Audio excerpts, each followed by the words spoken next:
The placing of the boy in the cage with a monkey is an outrage.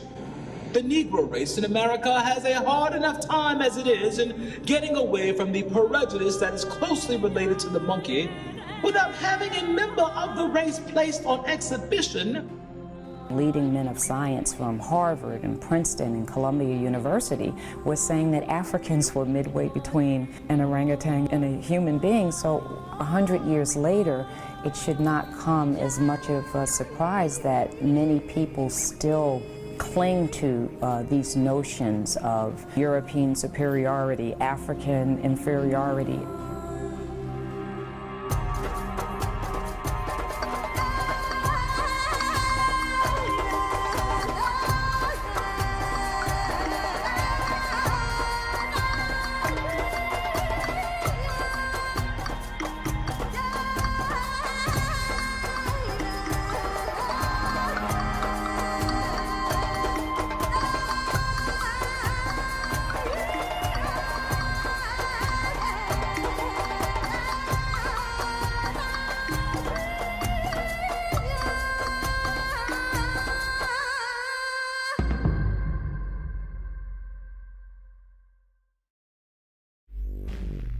The year was 1859. 3 months after Charles Darwin published his book On the Origin of Species, American promoter P.T. Barnum unveiled a new attraction at his popular museum in New York City. It featured what was described as the "What is it?" or man-monkey. Visitors were told that the creature had been captured by hunters in Africa, who discovered a race of beings roving among the trees and branches like apes and monkeys. Museum staff declared that the creature had been pronounced by scientists as a connecting link between African blacks and lower animals. In reality, Barnum's so-called man-monkey was an African-American man named William Henry Johnson. Thanks to Barnum, Johnson spent much of his life on public display as an evolutionary missing link, sometimes in a cage. Many reporters at the time were happy to promote the deception. The New York Tribune declared that Barnum's performer seemed to be a cross between an ape species and a Negro, while another paper declared, "The head is shaped like that of a monkey, but the face is more like that of an African Negro of the lower order. It has been pronounced by naturalists as a specimen of the connecting link between man and monkey." Many more supposed missing links were marketed to the public at freak shows throughout America. In the 1880s, there was Crow, promoted as living proof of Darwin's theory of the descent of man. She was described as a perfect specimen of the step between man and monkey. Actually, Crow was a young woman from Southeast Asia who suffered from hypertrichosis, a rare genetic condition that produces excessive hair. In the early 1900s, there was Congo, the ape man, usually exhibited in a cage next to a chimpanzee. Most of these early presentations of missing links were crude hoaxes put forward by hucksters, not scientists. But the quest to dramatize the lower stages of human evolution eventually reached far beyond freak shows. It ultimately involved the most elite members of the scientific community, and it was given a platform at one of the most celebrated events in early 20th century America.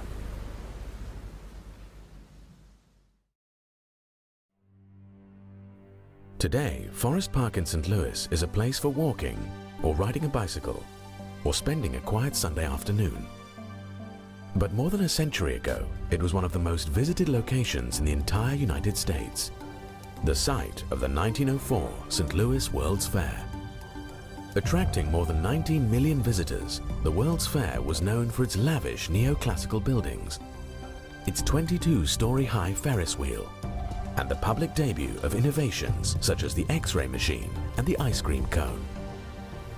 But the fair had a darker side.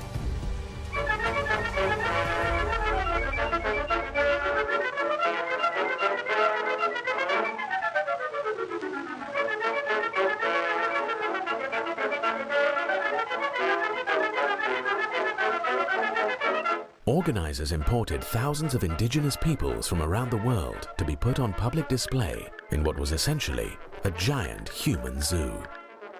Unlike freak shows, the Human Zoo in St. Louis was created with the cooperation of America's scientific establishment. The man behind the Human Zoo was anthropologist William McGee. One of the nation's leading scientists, McGee had already served as acting president of the American Association for the Advancement of Science. In 1903, he was asked to head the anthropology department for the World's Fair. McGee had grand plans of presenting the story of human evolution by displaying representatives of what he considered lower stages of the human race. McGee's plans reflected the ideas of mainstream anthropology of the time.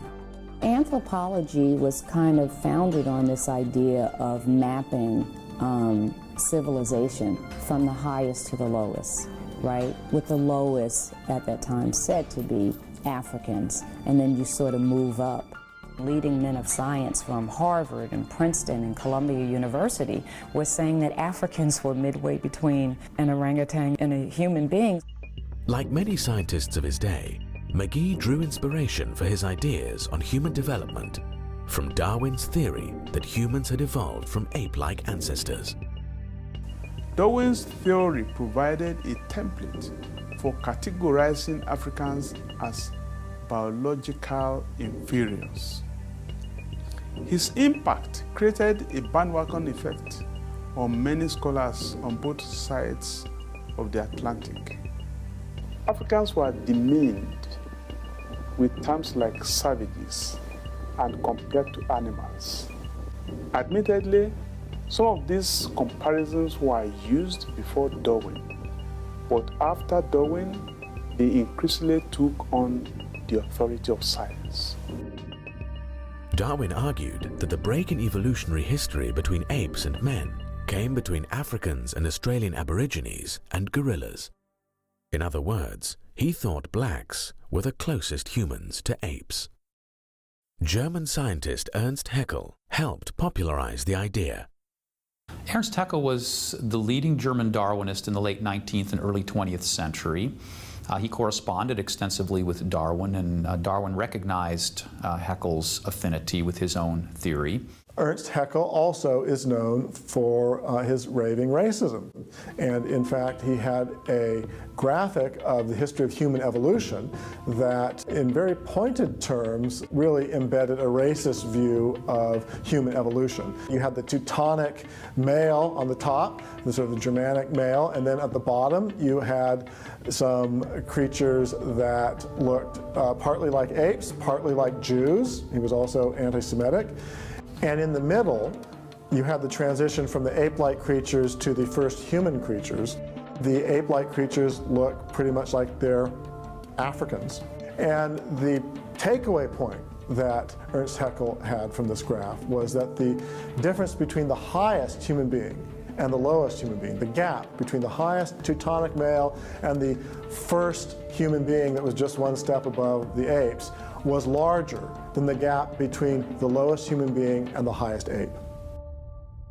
At the St. Louis World Fair, William McGee expressed a similar view, arguing that scientists had now shown the structure of the lowest humans more nearly resembles that of the highest ape-like animals than that of the highest humans. Like other scientists of the era, McGee saw primitive non-white peoples as living evidence of man's evolutionary history. The savage stands strikingly close to subhuman species in every aspect of mentality, as well as in bodily habits and bodily structure. McGee was determined to use primitive peoples at the fair to dramatize for the public the different stages of human evolution, beginning with races he considered lowest on the evolutionary scale. McGee arranged for native peoples to be put on display in villages designed to recreate their native habitats. These villages were enclosed by fences, making them truly seem like human zoos. More than 4 million fairgoers reportedly visited these anthropological displays, eagerly staring at and poking at the indigenous peoples in their enclosures. Adding to the indignities, native peoples were pressured to participate in a series of athletic contests designed to show they were biologically inferior to whites. Those on display were also subjected to experiments in a special laboratory set up by the fair's anthropology department. Directed by a psychology professor from Columbia University, the lab conducted tests to measure native people's intelligence and physical features, and even their threshold for pain. Some scientists came to the fair with more gruesome plans. Alish Hrdlicka was an anthropologist at the Smithsonian. He came to St. Louis hunting for dead bodies. Hrdlicka was obsessed with analyzing the brains of other races to gain insight into human evolution. He went on to assemble a collection of hundreds of embalmed human brains, many of them still stored by the Smithsonian. Hrdlicka extracted a promise from doctors in St. Louis to hand over the brains of any of the natives who might die while on display at the fair. Native peoples were brought to the St. Louis Exposition from the far corners of the globe. From Japan came representatives of the Ainu people. Patagonians came from South America. Igorots and Negritos came from the Philippines. Both were thought by scientists of the time to be near the bottom of the evolutionary ladder for humans. The Negritos were even marketed at the fair as another missing link between humans and apes. But perhaps the most exotic people group brought to St. Louis for public display were pygmies from the African Congo.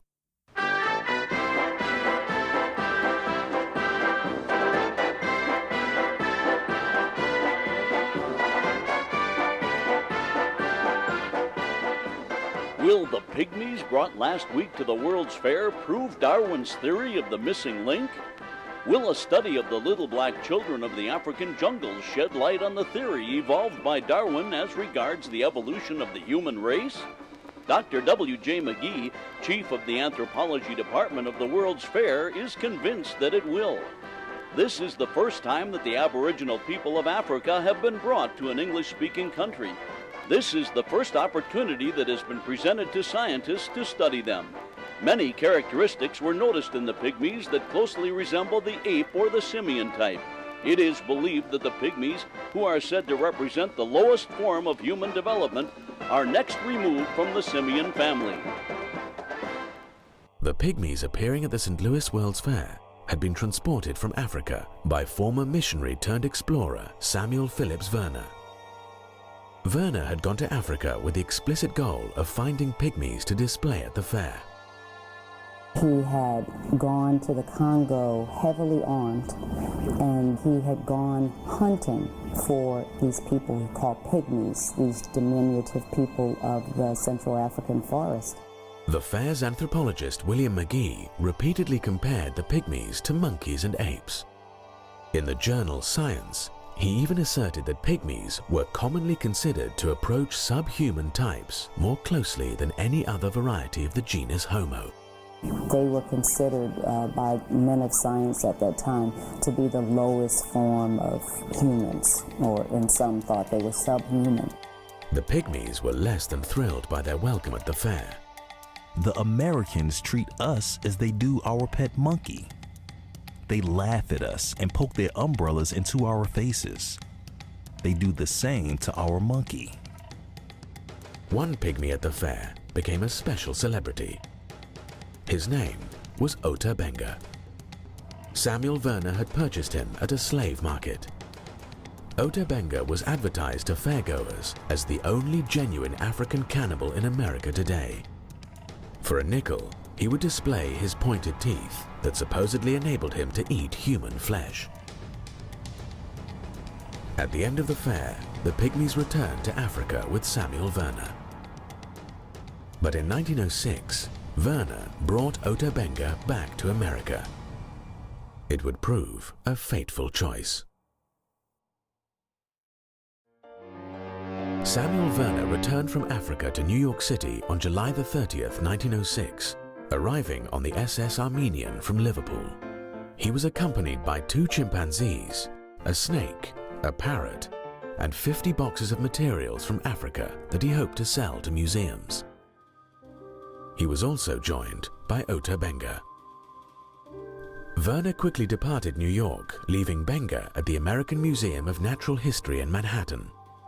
Established in 1869, the museum was already becoming one of the premier scientific institutions in the world. Ota Benga was largely left free to wander the museum's exhibit halls. When Samuel Werner eventually returned to New York, he was fighting off creditors, and the museum wanted him to find new lodgings for Ota Benga. So Werner worked out an agreement to move Ota Benga to the New York Zoological Park, otherwise known as the Bronx Zoo. Spread over more than 260 acres, the Bronx Zoo had been envisioned by its founders as the largest zoo in the world and the grandest zoological establishment on Earth. The zoo was directed by William Temple Hornaday. A noted zoologist, Hornaday formerly worked at the Smithsonian, and he had already founded the National Zoo in Washington, D.C. Overseeing Hornaday was an executive committee chaired by Henry Fairfield Osborn, a distinguished professor at Columbia University. Hornaday and Osborn had dreams of exhibiting more than just animals at their new zoo.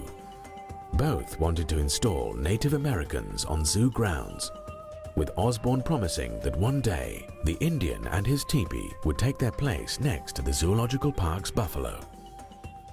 Now they had their chance to put their first human on display. Hornaday quickly agreed to purchase one of Werner's chimpanzees and to house both the chimp and Ota Benga at the zoo. Hornaday planned to exhibit the pygmy and the chimpanzee together in a cage in the zoo's monkey house. It was presented as science, not as a circus act, because these were men of science who were doing this. Ota Benga went on display in the monkey house on Saturday, September the 8th, 1906. The next day, a sign was placed on the cage explaining the new exhibit. The African Pygmy, Ota Benga. Age 23 years. Height 4 feet 11 inches. Weight 103 pounds. Brought from the Kasai River, Congo Free State. Exhibited each afternoon during September. Thousands of New Yorkers came to stare and laugh and debate the meaning of the display. Is it a man? Some of them wondered. Newspaper coverage brought even more people, and in just a few weeks, the zoo drew nearly 250,000 visitors. But the notoriety also brought controversy. New York's clergy, in particular, were horrified at what they saw as a dehumanizing spectacle. First to speak out was the Reverend Robert Stewart MacArthur, pastor of the city's Calvary Baptist Church, one of the largest Baptist congregations in America. The person responsible for this exhibition degrades himself as much as he does the African. Instead of making a beast of this little fellow, he should be put in school. Ministers from New York's African American community soon organized a protest committee. After visiting the zoo and seeing Benga for themselves, they were horrified. They thought it was outrageous. They clearly saw a human being who appeared to be afraid, who was being heckled and jeered at and things thrown at him, and he was being, debased on the hallowed grounds of the New York Zoological Society in New York City. The ministers demanded that Ota Benga be taken off display and be offered an education. James H. Gordon, superintendent of the Howard Colored Orphan Asylum in Brooklyn, appealed to the zoo to end the spectacle. If Professor Werner found difficulty in disposing of the boy, why did he not apply to us? We would have seen that he was well cared for. Gordon also denounced the way the young African was being used as a prop to prove Darwinian evolution. This is a Christian country, and the exhibition evidently aims to be a demonstration of the Darwinian theory of evolution. The Darwinian theory of evolution absolutely is opposed to Christianity, and a public demonstration in its favor should not be permitted. Neither the Negro nor the white man is related to the monkey. Such an exhibition only degrades a human being's manhood. We do not like this exhibition of one of our race with the monkeys. Our race, we think, is depressed enough without exhibiting one of us with the apes. We think we are worthy of being considered human beings with souls. Samuel Werner tried to deflect the criticism, denying that he put Ota Benga on display to show that he was somehow subhuman. If Ota Benga is in a cage, he is only there to look after the animals. Zoo director Hornaday meanwhile declared that the black minister's protest was ridiculous. Though a believer myself in the Darwinian theory, I had no idea of using the exhibition to enforce it. The boy is on exhibition simply because the public wishes to see him. He is well treated and happy. To say that the boy is placed in the cage to show his similarities to the monkey is nonsense. He is much more intelligent than many white men whom I have known. Hornaday made clear that he wasn't about to shut down the popular exhibit. The exhibition shall certainly be continued, unless the directors of the park decide otherwise. But the leaders of the New York Zoological Society were pleased by the display. Henry Fairfield Osborn even congratulated Hornaday for the excellent press coverage, commenting that Benga is certainly making his way successfully as a sensation. Spurned by Hornaday, the African-American ministers decided to appeal to George McClellan Jr., the Democratic mayor of New York. McClellan was the son of the controversial general during the Civil War who had tried to unseat Abraham Lincoln in the presidential election of 1864. The elder McClellan openly confessed that he was prejudiced in favor of the white race and said that he couldn't learn to like the odor of either billy goats or Negroes. The younger McClellan now refused to even meet with the African-American ministers, sending out an assistant with a dismissive note referring them to the New York Zoological Society.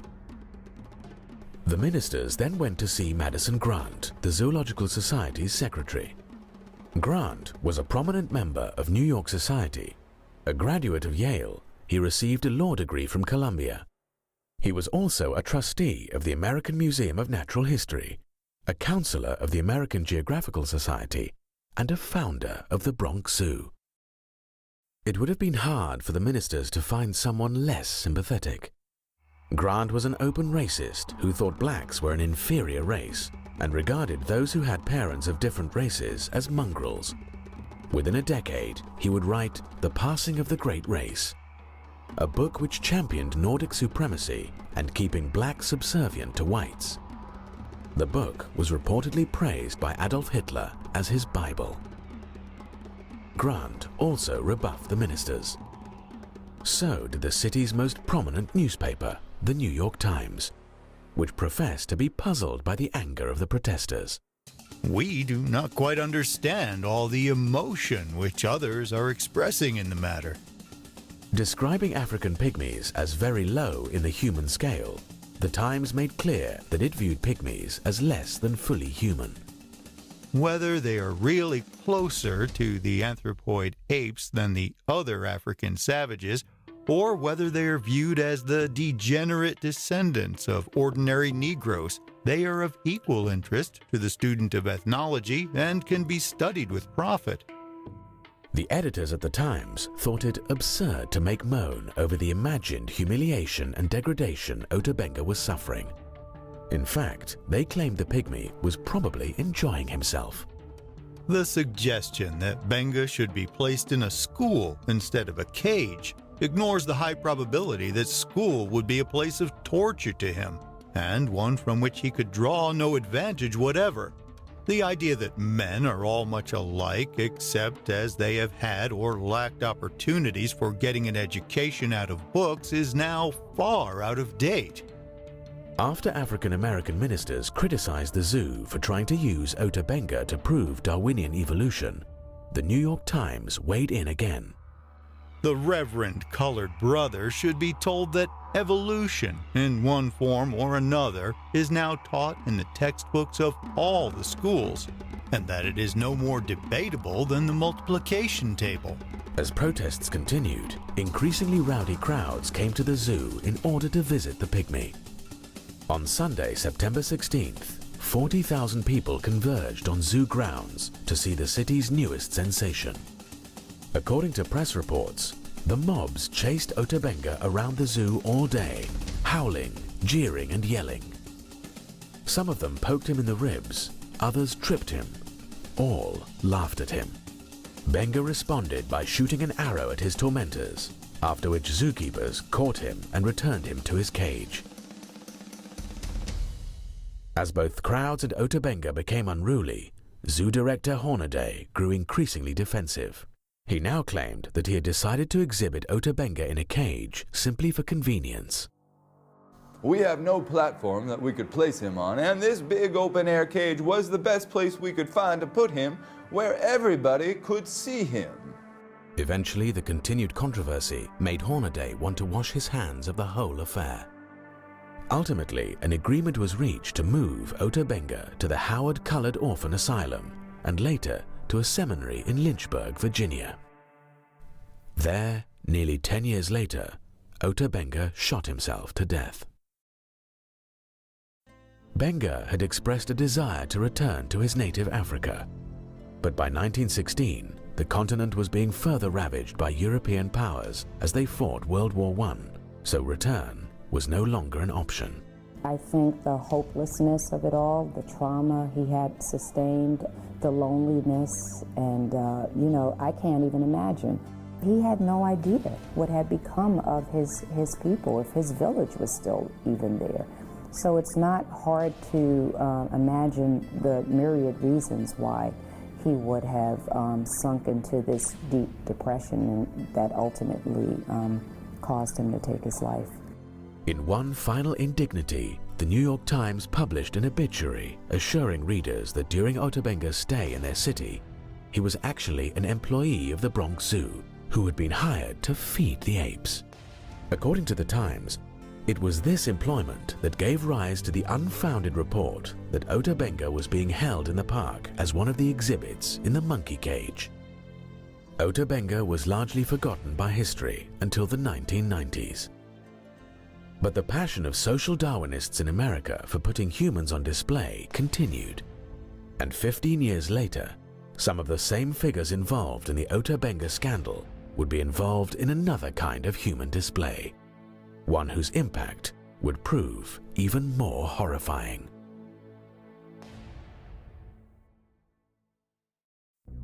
In September of 1921, leading scientists from around the globe gathered at the American Museum of Natural History in New York City for the Second International Congress of Eugenics. Eugenics was the science of breeding better people. The term had been coined by Charles Darwin's cousin, Francis Galton. But Darwin himself helped lay the groundwork for eugenics in his book, The Descent of Man. According to Darwin, human beings developed through a long and cruel process of natural selection or survival of the fittest. Less fit organisms died, leaving more capable organisms to reproduce and flourish. It was this ruthless process of elimination, not the foresight of a designer, that had propelled human beings to the top of the evolutionary ladder. But Darwin worried that modern society was now doing its best to undermine natural selection. We civilized men do our utmost to check the process of elimination. We build asylums for the imbecile, the maimed and the sick. We institute poor laws, and our medical men exert their utmost skill to save the life of everyone to the last moment. There is reason to believe that vaccination has preserved thousands who, from a weak constitution, would formerly have succumbed to smallpox. No one who has attended to the breeding of domestic animals would doubt that this must be highly injurious to the race of man. Hardly anyone is so ignorant as to allow his worst animals to breed. A kindly man, Darwin was troubled by the implications of his theory for society. But his followers had a solution. They thought they could apply Darwinian selection rationally and humanely through the science of eugenics, which became known as the self-direction of human evolution. Eugenics was eagerly embraced by America's scientific elites. Sometimes today it's argued that eugenics was just fringe science, just a few people believed in it, and of course we don't believe in it now. That ignores the fact that for decades, eugenics was what could be called the consensus view of the scientific community. The Eugenics Congress at the American Museum of Natural History drew scientists from America's top research institutions, including Harvard, Yale, MIT, the Smithsonian, Ohio State, UC Berkeley, and the University of Texas. Participants included inventor Alexander Graham Bell and Charles Darwin's own son, Leonard, who who lashed out at the threat biological defectives pose to modern society. Scientists were welcomed to the Eugenics Congress by then-president of the American Museum of Natural History, Henry Fairfield Osborn, who had been involved in the display of Ota Benga at the Bronx Zoo. A future head of the American Association for the Advancement of Science, Osborn had become one of the most celebrated scientific champions of evolution in America. Soon he would become embroiled in a controversy with politician William Jennings Bryan over a fossilized tooth discovered in Nebraska. Osborn insisted that the tooth supplied irrefutable evidence of the existence of man-like apes in ancient North America. To his embarrassment, the tooth later turned out to be part of an extinct pig. At the Eugenics Congress, Osborn told scientists that eugenics was essential to the future of human evolution. To know the worst as well as the best in heredity, to preserve and to select the best, these are the most essential forces in the future evolution of human society. Osborn also attacked racial intermarriage. 500,000 years of human evolution have impressed certain distinctive virtues as well as faults on each race. Put three races together, you are likely to unite the vices of all three as the virtues. Osborn argued that racial groups should be studied to determine what tasks each race is best fitted to accomplish. But it was clear that he already thought he knew the proper place of non-whites. If the Negro fails in government, he may become a fine agriculturalist or a fine mechanic. The American Museum of Natural History accompanied the Eugenics Congress with a major museum exhibition designed to sell eugenics to the American public. Participants included America's top publishers, insurance companies, government agencies, and private groups like the American Red Cross. As many as 10,000 people attended the special exhibition. There were no live humans put on display at the eugenics exhibit, but it was still a kind of human zoo. It put human racial groups under the microscope to judge their worth to society. There were displays highlighting differences between black and white babies in the womb, displays comparing the mental stamina of different races, displays reporting on the capabilities of immigrants, and displays showcasing equipment for measuring human intelligence and other features. There also were displays about the human brain. One compared the brains of criminals and non-criminals. But the most extensive brain display was created by anthropologist Alois Hrdlicka from his growing collection of embalmed brains. Hrdlicka left his original specimens stored in jars at the Smithsonian, but he brought gelatin models of the embalmed brains of apes and 3 races of humans. Hrdlicka's presentation filled 7 separate display cases. It also included a series of skulls from Native Americans. The skulls purported to show that Native American brains revealed primitive features from earlier stages of evolution. In the midst of more sophisticated displays were cruder exhibits featuring the blatantly racist books of Madison Grant and Lothrop Stoddart. Stoddart had published The Rising Tide of Color Against White World Supremacy. Stoddart claimed that whites were in danger of being overrun by the colored races of the world, and he argued that immigration from what he called lower human types had to be rigorously curtailed. Eugenists pretty universally viewed immigrants and people of non-white races as a drag on the human race. Eugenists viewed blacks and Mexicans and Hispanics as throwbacks, evolutionary throwbacks that were lower races in evolutionary terms and therefore were a drain on modern society. And they justified this in the name of Darwinian science. You know, there were racists before the eugenists. The interesting thing about the eugenists was the way that they built on top of Darwinian biology and claimed that there was a scientific justification for racism. The eugenics exhibition advocated a chilling agenda for public policy, including forced sterilization and harsh new restrictions on immigration. It also promoted a radical proposal advanced by the Eugenics Record Office, one of the eugenics groups participating in the exhibition. The proposal called for assembling biological profiles on all Americans to determine whether they were biologically fit to mate. The Eugenics Records Office was so extreme, they wanted to hold records on everyone in the United States, biological records showing their family trees, so that if you wanted to marry someone, you could write to them and they could tell you whether the person you were wanting to marry had a fit family tree in evolutionary terms, so that you could marry them, or if they had bad heredity so that you couldn't. And in fact, they had exercises and packets that were given to biology teachers around the country, that one of the exercises you were supposed to do in your biology class when you were studying evolution and then eugenics was to have kids fill out this form with their family tree of who were the black sheep of the family, what diseases they had in the family, so that these could then be sent off to the Eugenics Records Office and their vaults, and so that they could keep records on everyone.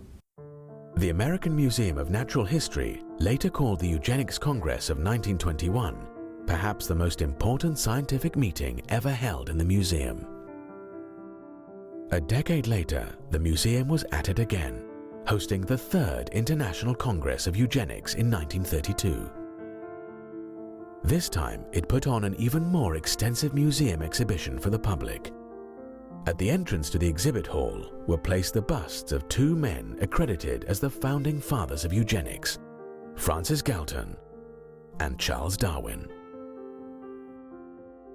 Although some scientists raised concerns about eugenics, probably the strongest opposition to the movement came from traditional religion. It's a story that Americans don't know as well as they should, and it's a story that American Christians don't know as well as they should. But at the basis of opposition to the so-called scientific eugenicist movement in the early 20th century were Christians, Protestants, Baptists, Catholics, who understood the value of every human being. That's not only a Christian value, that is fundamental to the American experiment itself.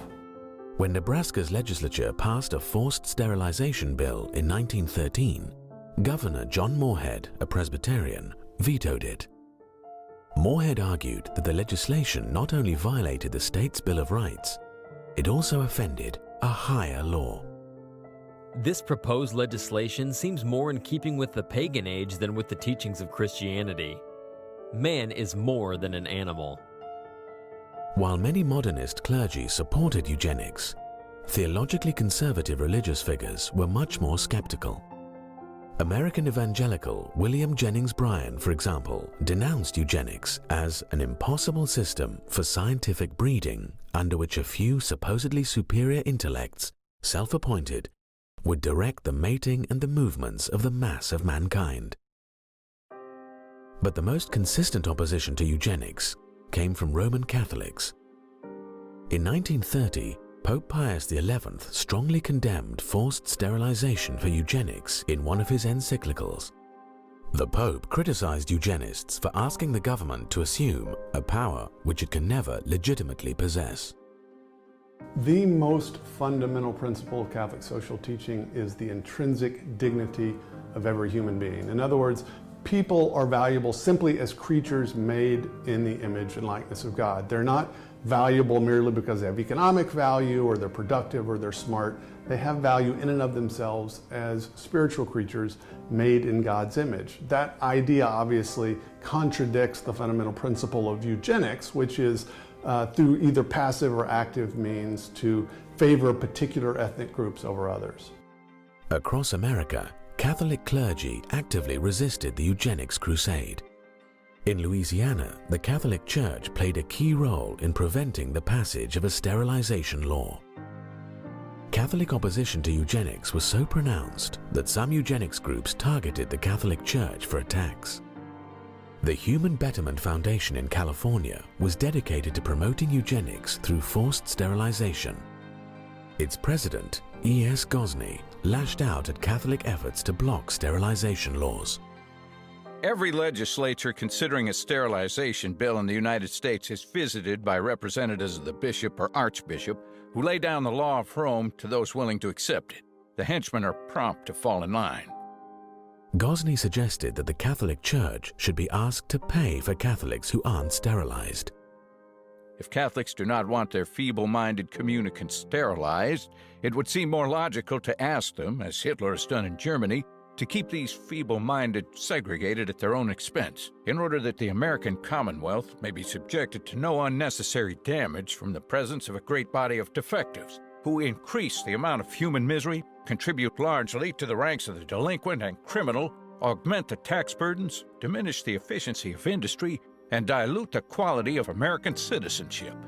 The eugenics movement and the supporters of eugenics in the early 20th century actually tried to make an anti-Catholic campaign part of their public argument. On the one hand, they claimed that their ideas were based firmly in natural science, and yet they actually ran a public campaign that was anti-religious. You get the impression that there was something more than simple empirical science at stake in the debate.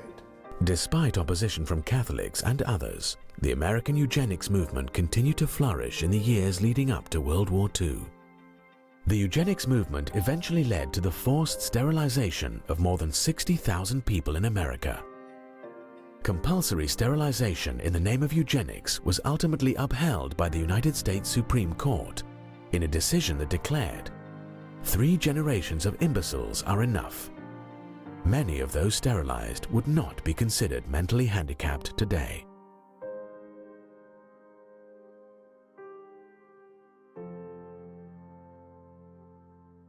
The eugenics movement also succeeded in securing the passage of a draconian immigration law that sharply restricted the flow of non-Nordic ethnic groups into the United States.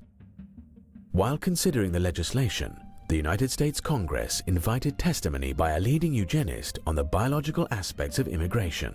Starting in the 1920s in particular, there was a huge push for immigration restrictions on people who were coming from non-Germanic, non-Northern European countries, and so people coming from Mexico to the United States, or people coming from Africa or Southern European countries that had people that the eugenists viewed as evolutionarily backwards, they had to be stopped because they were going to destroy our society. But the most horrifying implementation of eugenics policies took place not in America, but in Nazi Germany. The Nazis ultimately sterilized more than 300,000 supposed hereditary defectives in the name of eugenics. They then started gassing the disabled at special medical facilities. It was in these killing centers that the Nazis began to perfect the methods they would later use to exterminate Jews. The sordid history of eugenics and the mainstream scientific community's embrace of it remains completely unknown to many Americans. So does the scientific community's involvement with social Darwinism and scientific racism, including human zoos. It's a history some people are still trying to cover up.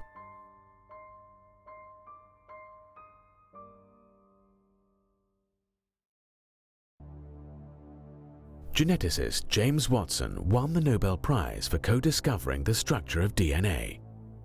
But in 2007, he sparked outrage when he suggested that African blacks were genetically inferior to European whites. Echoing the arguments of scientific racists from the past, Watson claimed that black inferiority was due to evolution. There is no firm reason to anticipate that the intellectual capacities of peoples geographically separated in their evolution should prove to have evolved identically. James Watson. Watson was widely condemned for his comments, both inside and outside of the scientific community. It was an indication of how times have changed. But although scientific racism no longer receives support from mainstream science, many in the scientific community remain reluctant to honestly discuss the past. Sharon Weston Broome is mayor of Baton Rouge, Louisiana. In 2001, she was a member of the Louisiana House of Representatives when she proposed a resolution to encourage teaching students about the history of scientific racism. The resolution highlighted Darwin's views on race, as well as how his views had been exploited by other scientists, such as Ernst Haeckel, to promote racism. The resolution also encouraged teaching students more recent scientific findings supporting racial equality. I'm not asking you to take evolution out of the school. I am merely asking the legislature, the State Department of Education, the Board of Regents, and the state university systems that they be made aware that Darwin promoted the justification of racism in his definitive works on the origin of species by means of natural selection and the descent of man. I certainly understand that racism was in effect before Darwin. This has never been denied. Yet he was the originator of a scientific justification for racism as well as giving wings to modern racism. Harvard University's Stephen Jay Gould wrote, quote, "Biological arguments for racism may have been common before 1859, but they increased by orders of magnitude following the acceptance of evolutionary theory." Broom's resolution provoked a firestorm, with supporters of Darwin's theory accusing her of trying to unfairly malign Charles Darwin. This resolution is not only a product of creationists, but also Christian supremacists. And Christian supremacism is a hate-based ideology, and you can't combat hatred with hatred. I never, ever have emulated any type of hate towards anyone. The resolution only passed after all references to Darwin and Haeckel were deleted.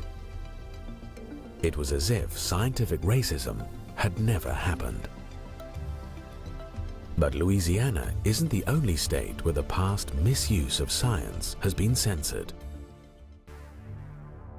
In 2007, the Kansas State Board of Education rewrote a statewide curriculum standard about the history of science. The standard originally called for students to understand both the positive and negative aspects of science on society, including how science can be abused.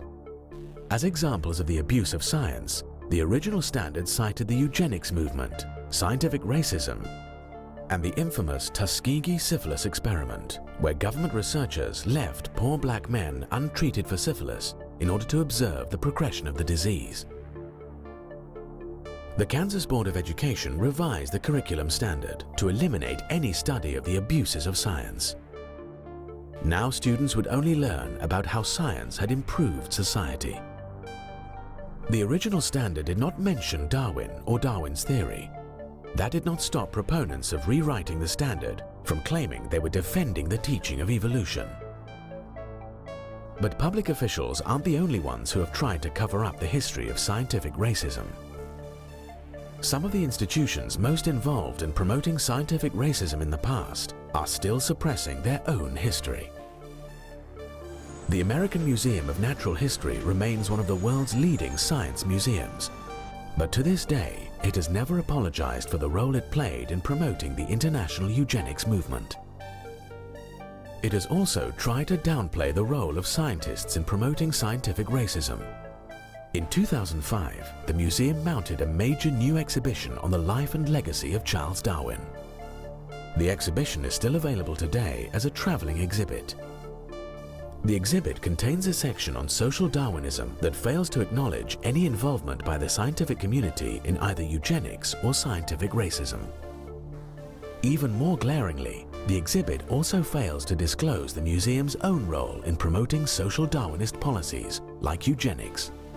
According to the current exhibit, social Darwinism had no real connection with either Darwin or science. The fact of the matter is that if you read the scientists of the day, in the late 19th and early 20th century, many of them were promoting racism and even racial extermination, extinction of races. They were promoting the gaining of living space. They were promoting competition, the things that we know of as social Darwinism. These were things being promoted by Charles Darwin himself to some degree, many other leading biologists, Ernst Haeckel in Germany, and many others. You could go on. And by the 1920s and 30s, they were becoming very prominent. If you look especially in the field of anthropology and evolutionary anthropology, many of them were promoting social Darwinism. This was not just an idea of some cranks or some political people that didn't really understand the science. This was an idea that was very prominent in scientific circles. Officials at the American Museum of Natural History declined a request to be interviewed for this documentary. Their stated reason was that filmmakers were unable to purchase $2 million in insurance. The museum also turned down repeated requests to answer questions about its history in writing. Officials at the Bronx Zoo are likewise skittish when it comes to discussing its display of Ota Benga. They also refuse to be interviewed. And if you visit the zoo today, you won't find any remembrance of what happened to Ota Benga. Instead, what they've done is they've closed off the monkey house. So where Ota Benga was housed, the public could not even see it now. And they have just not had any comment whatsoever. It's as if zoo officials hope that Ota Benga and the scientific racism that dehumanized him will stay forgotten. Others seem to share the same hope. But some things should never be forgotten, because things that are forgotten have a way of coming back. Nazis come off our streets! Nazis come off our streets! The recent resurgence of white supremacist groups in America has raised chilling echoes of the past. Evolutionary arguments for racism that were rejected by the scientific community are now being resurrected by modern racists. In 2009, white supremacist James von Brunn drove to the Holocaust Museum in Washington, D.C., where he fatally shot an African-American security guard. Von Brunn had published a manifesto arguing that crossbreeding whites with species lower on the evolutionary scale diminishes the white gene pool while increasing the number of mongrels. Richard Spencer is a leader of the so-called alt-right. He argues that, quote, Darwinism offers a compelling and rational justification for whites to act on behalf of their ancestors and progeny and feel a shared sense of destiny with their extended kin group, unquote. In a 2017 study, more than 400 self-identified members of the alt-right revealed that they view blacks, Mexicans, and other racial and ethnic groups as less evolved and closer to humans' ape-like ancestors than whites. The misuse of science to promote racism is no longer just a sad relic of our history. It's also an uncomfortable part of our present. One reason we should remember the sins of the past is to help us avoid making the same mistakes again. We need to learn from the past, not cover it up.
Mississippi, of course, was a real storm center of opposition to abolition of slavery, to the election of Lincoln. With the election of Abraham Lincoln, Southern states began to leave or secede from the Union.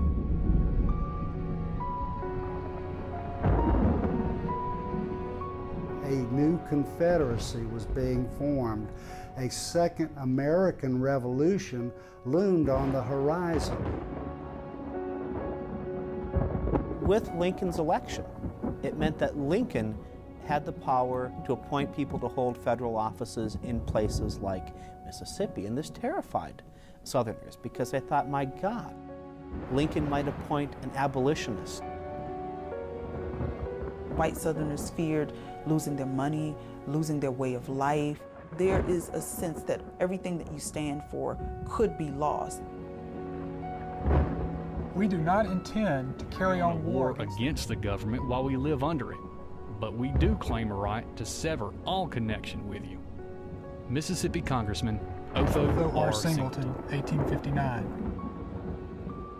This rush to leave the Union was not unanimous by any means, but whether they supported secession or not, they thought Mississippi had the right to do it if it wanted. If you read what Mississippians said when they passed the ordinance of secession, it's clear that the only thing that created secession was the issue of slavery, the protection of the slave system.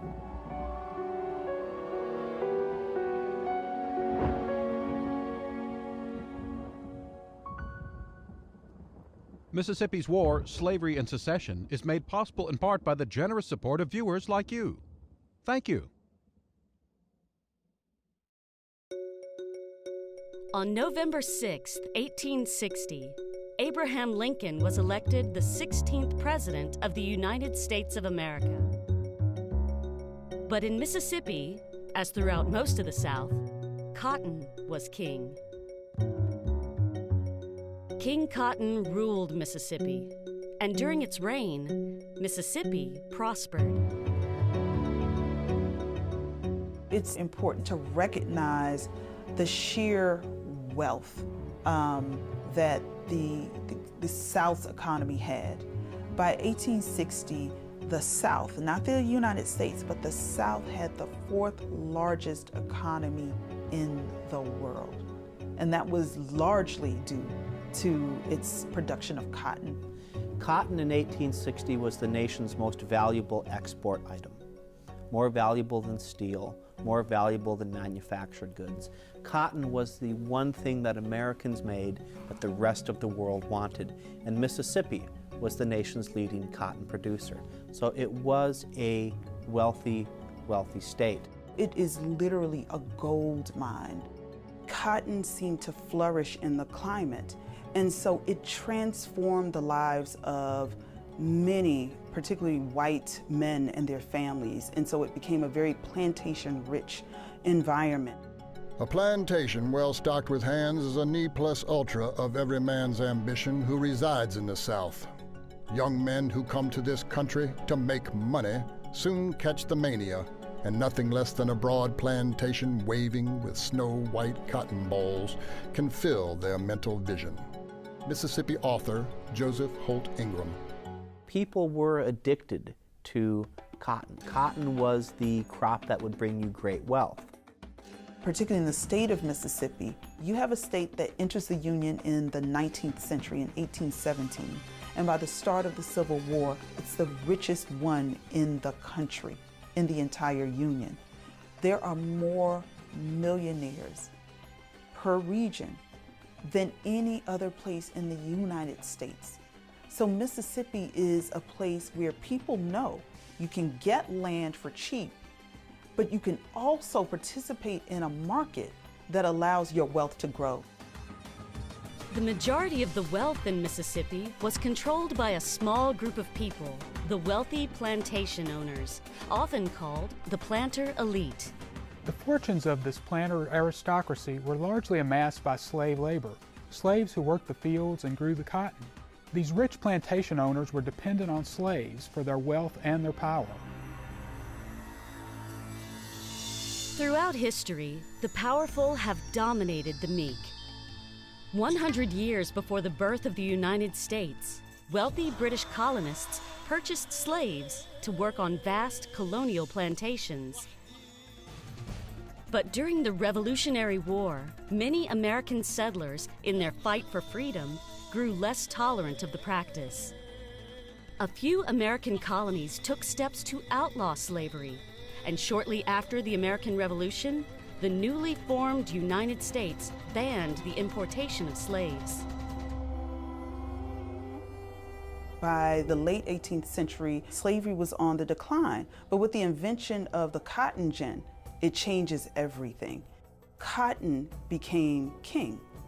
And what happened was a transformation of this western frontier. People are moving here in droves. Slaves are being moved from the upper South, Virginia, North Carolina, Maryland, South Carolina, and they're being moved downward. And literally the complexion of Mississippi changes and becomes the blackest state of the Union.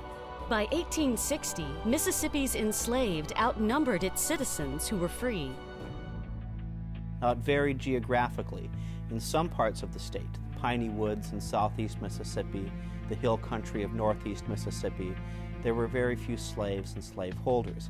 In other counties, the counties of southwest Mississippi, in the Natchez district, the vast majority of people were slaveholders. You have a state that has a huge population of enslaved people, and that's one of the enduring legacies, in fact, to this day, that Mississippi is the only state that has a black population of almost 40%. This comes directly because of the popularity of cotton and also the success of this cotton crop. Most of the slaves in Mississippi would have been employed on cotton plantations. Cotton was the engine that drove Mississippi's economy, and the most valuable employment for slaves was as field hands. Most slaves toiled in the fields of big plantations in Mississippi, but slaves really worked everywhere. There were domestics, there were slaves that worked in industry and in factories. They could be found building railroads, working on riverboats. There were slave artisans, craftsmen of all kinds. You could find slaves working almost everywhere in almost every industry in Mississippi in 1860. They were mammies, and they were carriage drivers, they were the laborers. They sustained the Southern economy. They made fortunes for people. It was like you've heard the expression of the Southern way of life. Well, it was only the way of life for some very wealthy people who owned a lot of slaves. There were about 31,000 slaveholders in Mississippi in 1860. That was about 9% of the state's white population. The majority of people, some 55% of the people in Mississippi, were slaves. Most of the wealth is concentrated by only a few in Mississippi. So most of the plantations are owned by a very small number of men. But there are still slaves in, I call them kind of out communities, smaller farms where you may have a family who owns 1 or 2 enslaved people. If you count households and not individual slave owners, almost 1/3 of all Southern families owned slaves. In Mississippi, the percentage was about 49%. And you know, it's really interesting because that complicates the kind of generalities that we know about slavery. If you only own 3 slaves, you might own a mother, a husband, and her child, right? And so if someone's performing domestic labor, the child might be a playmate to the white child or children in the household. And so it really complicates things because all of a sudden you now see those households as microcosms of what can happen in the institution of slavery in the 19th century U.S. The South was overwhelmingly Christian in nature. their form of slavery was more of a softer nature type of slavery. The plantation owner, by and large, had to take care of the slave because they knew that the profitability for them was how well they took care of the slave.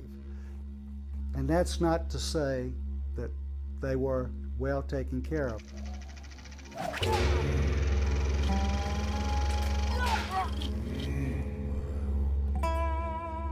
For me as a historian of slavery, when I read some of the accounts of the brutality, you know, it's enough to, you know, to really take your breath away, that these people could endure for as long as they did.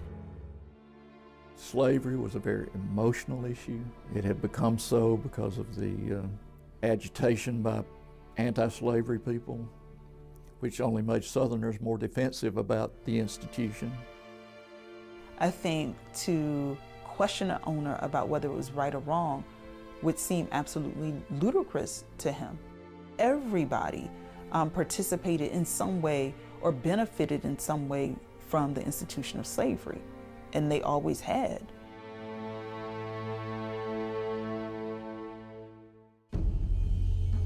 Some slaveholders imagined that capturing and enslaving Africans was for their benefit, that they were exposing them to Christianity, that slavery was a school for civilization. Some actually looked at it as it was their chance to be missionaries, even though they bought and were using these people. Most folk who defended slavery were justifying it on the grounds of Christianity, and they pulled from the Protestant faith and also from the Catholic faith, using the Bible verse, "Slave, obey your masters." If you are obedient to your masters and your mistresses, there is a reward in heaven for the kind of work that you do. From the 1830s onward, Southern politicians began to construct an argument that slavery truly was ordained by God and would give birth to the best of all possible societies. Southerners didn't understand why they needed to justify something that had happened since time began. And the only kind of vociferous opposition that they faced would be from abolitionists. Throughout the early part of the 19th century, the divisive issue of slavery would finally tear the nation asunder.